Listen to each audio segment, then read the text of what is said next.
Herkese merhaba, ben Serkan. Bugün sizlerle çok uzun bir aradan sonra yeni bir videoyla tekrar beraberiz. Çok büyük bir kaybın sonrasında hayata tutunmaya çalışıyorum. Hala bu duyguyla yaşamanın güçlüğünü normalleştirmeye çalışıyorum.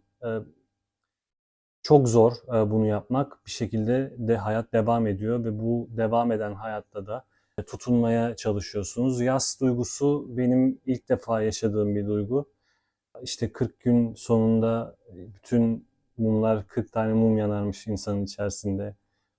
Ve 40. mum asla sönmemek üzere insanın içinde kalırmış. Bu duyguyu normalleştirmeye çalışıyorum. Bu duyguyla beraber yaşamaya çalışıyorum. Anılara tutunmaya çalışıyorum. İşte bu nostalji dünyasının içerisinde iğneyle bir şeyler arayıp çıkartmaya çalışıyorum. Gerçekten zor bir süreç ama bir şekilde de hayata tutunmaya ve bunu yaparken de biraz kitaplara tutunmaya çalışıyorum.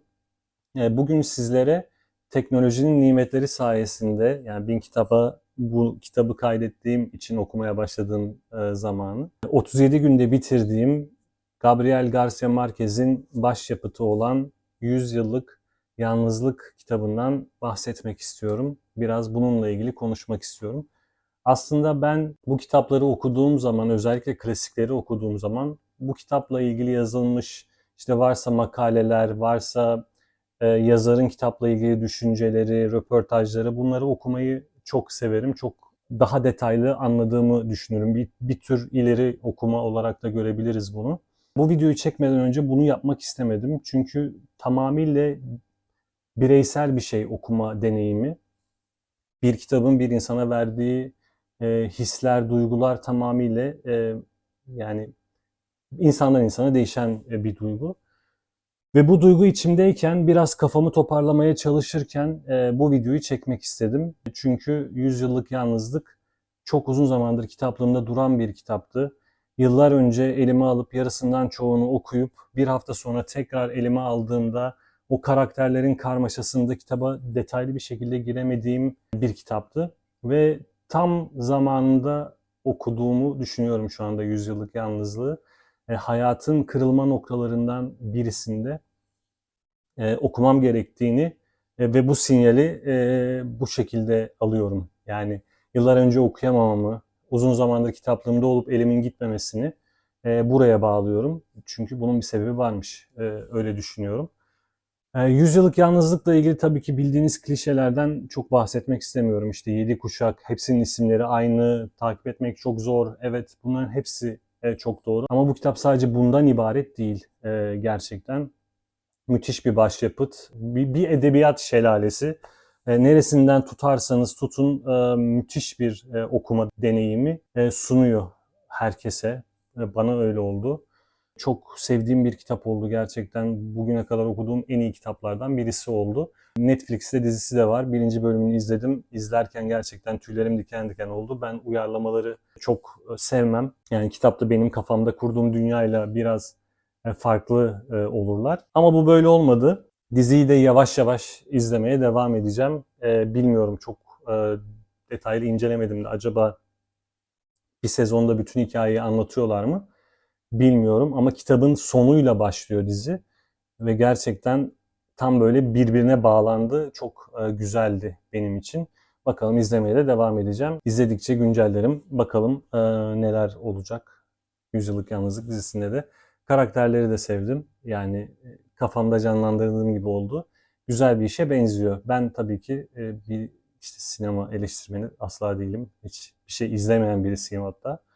O nedenle benim fikirlerim ne kadar doğru, ne kadar geçerli olur bilmiyorum. Dediğim gibi daha fazla uzatmadan aldığım notlara, altını çizdiğim yerlerle ilgili biraz sizlerle konuşmak istiyorum.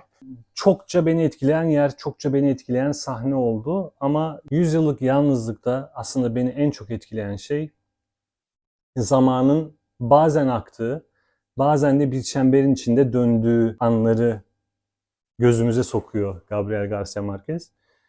Oralar beni çok etkiledi gerçekten. Bu benim de hayatta çok önem verdiğim düsturlardan birisidir. Düstur mudur bilmiyorum bunu da. almamız gereken dersi yaptığımız hatalardan ya da yaşadığımız anlardan almamız gereken dersi almadıkça bunları yaşamaya devam ediyoruz. Bu sürede de zaten zaman akmıyor. Sürekli bir çemberin içinde dönmeye devam ediyor. Bunu çok güzel bir şekilde anlatmış kitap. Yer yer, yer yer değil aslında tamamında belki de bunu görüyoruz. İsimler değişmese de insanlar, karakterler, yaşadıkları değişiyor. Ama alması gereken dersleri almadığı için zaman bir şekilde akmıyor ve bir çemberin içinde dönmeye devam ediyor. Bu beni çok etkiledi kitapta. Evet, aldığım notlardan biraz devam etmek istiyorum. Gabriel Garcia Marquez'in bir sessizliği anlatırken ezilmiş bir çiçek kokan sessizlik şeklinde bir betimlemesi var. Bu gerçekten beni çok etkiledi. Yani bu ezilmiş çiçek aslında yiğiten güzellikleri getirdi benim aklıma. Ve bu yiten güzelliklerin ardından oluşan bir sessizlik vardır ve bu sessizliğin ucunda hem o yiten güzelliklere bir hayıflanma vardır hem de aslında o çiçeğin güzelliği belki de kokusu bir umudu diri tutmamız gerektiğini bize gösterir. Ve bu tabir beni çok etkilemişti gerçekten. Albay Aureliano Buendia erk zehirlenmesiyle, güç zehirlenmesiyle, işte hırsla gözü hiçbir şey görmezken ona söylenen bir söz var. Yüreğini kolla, ölmeden çürüyorsun.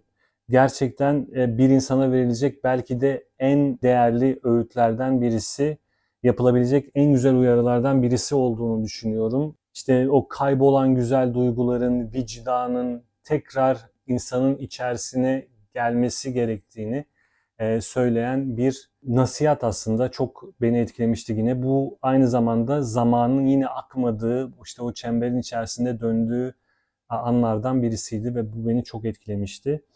Bir Deliler Evi bu Endiaların Evi gerçekten bir sürü karakter, hepsi birbirinden farklı, hepsinin birbirinden farklı sorunları var ya da hepsinin birbirinden farklı özellikleri var. Ama hepsinin ortak bir özelliği var. O da aileye özgü bir yalnızlık havası içerisinde yaşıyor olmaları. Yani günün sonunda hepsi yalnız ve o aynı zamanda biliyorsunuz aileler içerisinde de bir yalnızlık olur. Çünkü bir noktada içine doğduğunuz evden farklı bir noktaya geldiğinizi fark edersiniz. Bundan kurtulmaya çalışmak ya da bunu değiştirmeye çalışmak aslında böyle bir debelenmek gibi bir şey. Çok bir işe de yaramadığı anlar var. O nedenle işte o aileye özgü yalnızlık hissi belki hepimizin zaman zaman yaşadığı yalnızlık hislerinden birisi olabilir.